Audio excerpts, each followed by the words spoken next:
Welcome to the GrowthCraft member pitch practice. This session spotlights one or two founders as they pitch their product or service to a panel of GrowthCraft advisors and fellow members. Each featured founder gets 5 minutes to pitch, 10 minutes for open Q&A, 10 minutes for advisor feedback, for a total session time of 25 minutes per founder. It's a supportive space to practice your pitch, sharpen your messaging, and get honest, constructive input, whether you're preparing for investors, partners, or even customers. All attendees are welcome to ask questions, making this an invaluable opportunity to learn from both sides of the pitch. Sign up for member pitch practice by signing up for membership in GrowthCraft at growthcraft.org/membership.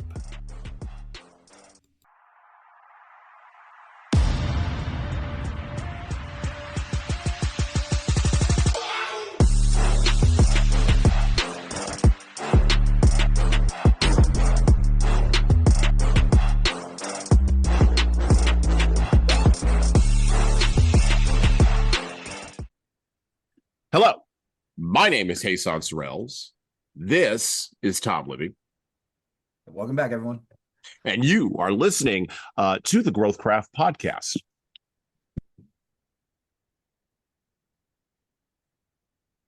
The GrowthCraft podcast is designed with this committed to growing your connections to our GrowthCraft advisors, increasing your engagement with the GrowthCraft community, and to growing your knowledge about all the benefits that GrowthCraft can provide.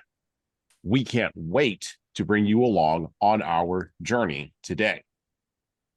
Now, in the second season of the GrowthCraft podcast, we've already interviewed founders and others who are building in public, who are doing their thing, who are building out their project and their business. And we are happy to be joined by our first advisor of this season, Isaac Krasny. Welcome to the show, Isaac. How are you doing today? I'm doing well. Thanks for having me. Awesome.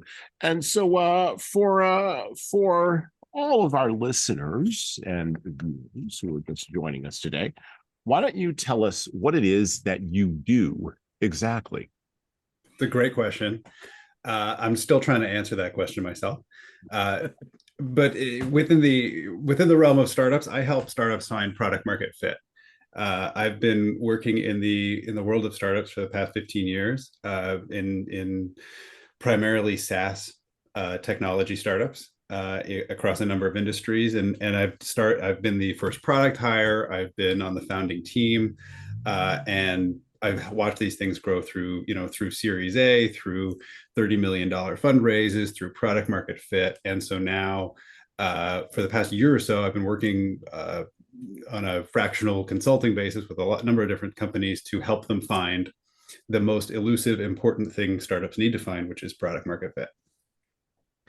Okay, so Isaac, I'm gonna push back a little bit on the statement of product market fit, because I honestly think some people still don't understand what that means, right? So when you say product market fit, like, give us a little detail, like a little nugget of how or why or how or what or why or how that works, right? Like, meaning, like, because I think when you say to a startup founder, have you found your product market fit? They almost always say yes, and you know that they don't have any idea what they're doing. So I think that they don't understand that general term. So could you define it a little bit tighter for us? Well, that's one of the tricky things about product market fit, is there's no single definition. And it's kind of maddening. And it depends on the industry. It depends on the type of company. Some good ways. It's kind of one of those things where people say, oh, I know it if I have it. Or investors might say that to you if you're pitching them. Do you have it? Well, let me see some of these metrics. And some of the metrics you might look at to know if you have product market fit. There's a kind of a classic one, which I think came out of Superhuman, used this to figure out if they had product market fit, which was they polled their subscribers. And they asked them, how disappointed would you be if you couldn't continue using Superhuman tomorrow? And if the percentage of people who say that they'd be really disappointed if they couldn't use it tomorrow is greater than 40%, you have product market fit.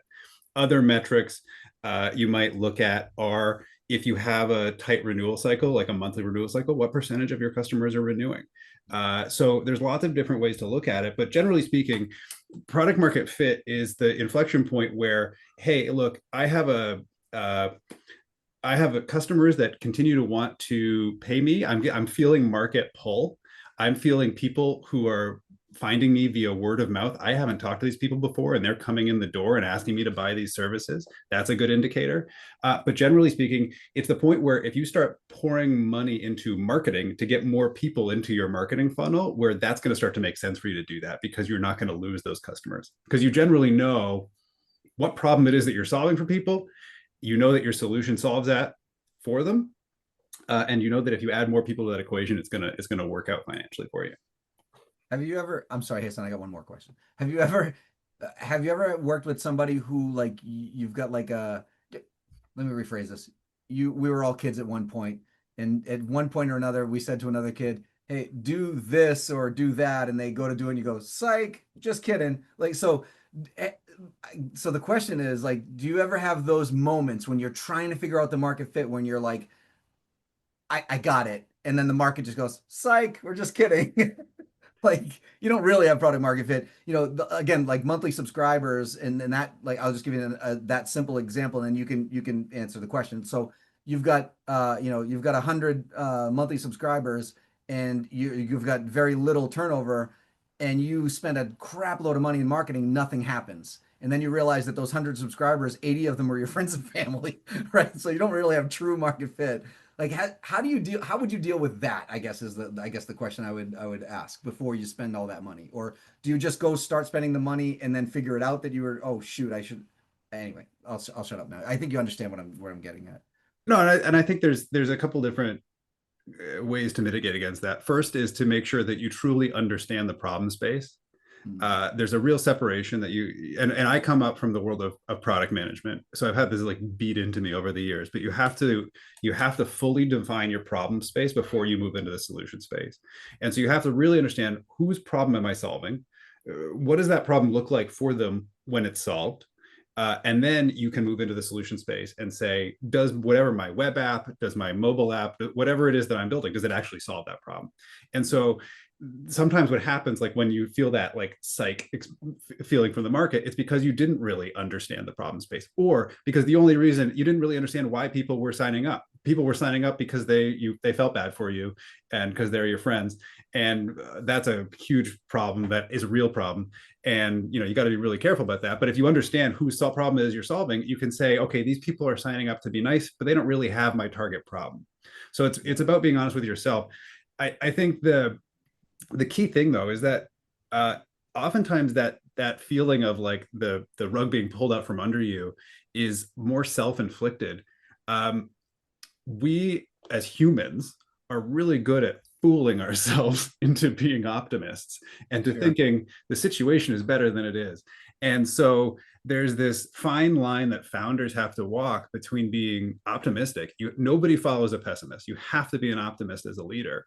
But you also have to be realistic about the metrics, about what's going on, and you have to toe that line. And it's incredibly hard to do it. And I've seen founders get it right. I've seen founders get it wrong. But being able to do that is critically important. So you have to balance the realisticness of, I'm going to take a sober look at my customer list and say, how many of these people are just paying me to be nice to me? Or I don't understand why these 3 people signed up, and you got to go answer the question, because that will tell you things. But also being optimistic that, hey, I think we might actually have product market fit here. So a couple of questions occur to me. I took a couple of notes while you were talking, Isaac. So the very first question that occurs to me, though, is more of a basic one that we typically ask on this show. Why did you become involved with figuring out product market fit problems for founders? Because no little 5-year-old Isaac Krasny got up one day and said, Eureka! I know, because I've raised a few kids myself. Eureka! I'm going to go off and solve product market fit. That did not happen. So I'm always interested in people's paths, how they got to where it is that they are today. Tell us a little bit about that. You're right. I did not wake up when I was 5 and say, I actually still don't know what I want to be when I grow I up. was so hoping that you said, "Hey, son, you're wrong." I love product market fit since kindergarten, but no, go ahead. Go ahead. No, I heard the speaker at my college graduation said that most of you will end up having jobs that don't exist today. And I said, great, because I don't know any that exist today that I really want. So that sounds good. No, and my path is I started, I started wanting to work to build things. I knew I wanted to create stuff, and startups are a fantastic place to go if you want to make new stuff. So I ended up at startups, and I started doing operations. I did a little bit of sales, believe it or not. I did marketing. I kind of was all over the place, and then I found out about this thing called product, and product. A lot of product can mean a lot of different things depending on where you are, but generally speaking, product is how do you know it's this problem we've been talking about. It's who your customer is, what their problem is, and how you solve it. And it can be at a grand scale for the entire business. It can be for a specific product or a specific feature. But ultimately, it's like working in product is working on problem solving at scale. Your job is to solve problems for people. And it's really complicated because there's, at least in the world of software, you're working with people who know a lot about how to build stuff, but with software developers on the most important part of the business. That's another thing that attracts me. There is no problem more important for most technology business than getting the product right. And so you're working with these very knowledgeable people to solve the most important problems. And there's a lot of like 3D chess involved, and I just really like it. And so then if you want to magnify that, you take that down to an early stage startup where literally the only thing that matters for any early stage startup is that you find product market fit. There's no there's no way around it. You have to find it. You have to find that equation where if I provide this to this person, I will make money. And I can do that enough times over to make a business out of it. So I am attracted to solving the most important problem, and so that's why I work on this stuff. So in listening to you, then my second question that occurs to me, and again, something I took notes on, you said something very interesting. You said founders or people in general tend to fool themselves into being optimistic, right? That to me, listening to you, sounds like the hardest problem to solve in product market fit. How do you work with founders who have fooled themselves into being optimistic about what they've already built? In particular, working with folks who are maybe more of a, shall we say, engineering type mindset, right? Who maybe have convinced themselves rationally, right, that this is the thing that should work. I wasn't a philosophy major, but I read a lot about philosophy, should nots, right? This is the way things should work, but then there's the real world or the material reality of the way things do work, right? And so how do you work with all types of founders in order to help them through this optimism, pessimism, maybe even realism conundrum? How do you help them out with that? Well, I think it's about what are you optimistic about? And so at a high level, when we're talking about this at an abstract level on a podcast, I'll say it like this, and then I'll tell you what I actually say to founders. But this comes back to the problem space and the solution space. And usually, I think what you're kind of getting at, Hasan, is like founders fall in love with their own solutions. They come up with a web app, and this web app solves their problem, or what they think their problem is, and so therefore this is the solution. And like that's how we think as people, is like I know exactly what the web app looks like. The only thing stopping between me and my billions is building it. And this happens time and time again. This is a common failure mode. And so the optimism, what I would do is shift that optimism away from this is the solution to you founder are the right person to solve this problem. But the solution remains to be seen. Like what the solution is to the problem, that's the question that you have to answer. And you can be optimistic that there is money in solving the problem, that the problem is real, and that people will pay you to solve it, and you can build a business on it. That's where your optimism has to be. Your optimism should not be centered on the thing that the great idea that you had and built without talking to anybody. So the way that I work with founders to kind of shift them back into the problem space is like sometimes a founder will come and they'll be like, oh yeah, I'm going to drop $500,000 on this beautiful software solution. And I'll say, well, so how many potential customers have you shown it to? And they said, well, I showed it to one guy and he said it was a good idea. So, well, okay, well, that's a gigantic red flag, because then you're living in your own reality, not the reality of the world where people need to, have this up. But this is an incredibly tricky minefield, because you can, like, this is the same thing we were talking about before. How many of these people are just my friends who are being nice to me? There's literally a book on this called The Mom Test that I just generally recommend to every founder. And it's like, when you tell your mom your business idea, of course she's going to say that's a great idea. And so it's, how do you get your mom, even your mother, to give you actual feedback about whether your idea is a good idea? So it's by Rob Fitzpatrick, and I'm just going to make a recommendation, and you should go read it if you're thinking about starting a business. See, I think we should write a book called The Dad Test, because your dad will tell you everything sucks and go out and fix it. Or at least that's what my dad said. Yeah. Right. You want to be right in the middle of those, too. Go ahead, Tom.